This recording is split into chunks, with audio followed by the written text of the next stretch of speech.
টাঙ্গাইলের মধুপুরে বিএনপির মনোনয়ন দ্বন্দ্বকে কেন্দ্র করে দুই গ্রুপের ধাওয়া পাল্টা ধাওয়ার ঘটনায় ৩ জন আহত ও ভাঙচুরের প্রতিবাদে বিক্ষোভ মিছিল ও সমাবেশ করেছে মনোনয়ন পাওয়া ফকির মাহবুব আনাম স্বপন গ্রুপের সমর্থকরা। বৃহস্পতিবার বিকেলে মধুপুর বিএনপি কার্যালয় থেকে একটি বিশাল বিক্ষোভ মিছিল বের হয়। মিছিলটি শহরের প্রধান সড়ক প্রদক্ষিণ করে আবার কার্যালয়ের সামনে এসে সমাবেশে রূপ নেয়।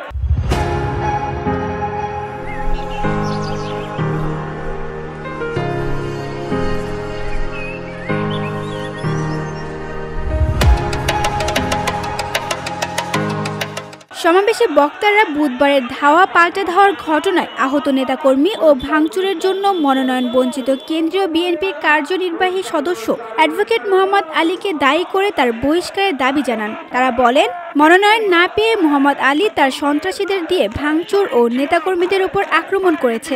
সমাবেশে সভাপতিত্ব করেন উপজেলা বিএনপির সভাপতি জাকির হোসেন সরকার।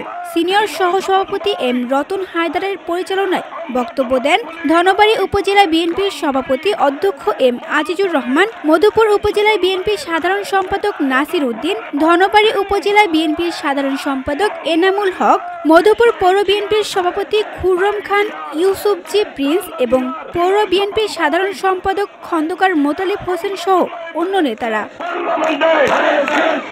VOD Bangla news desk.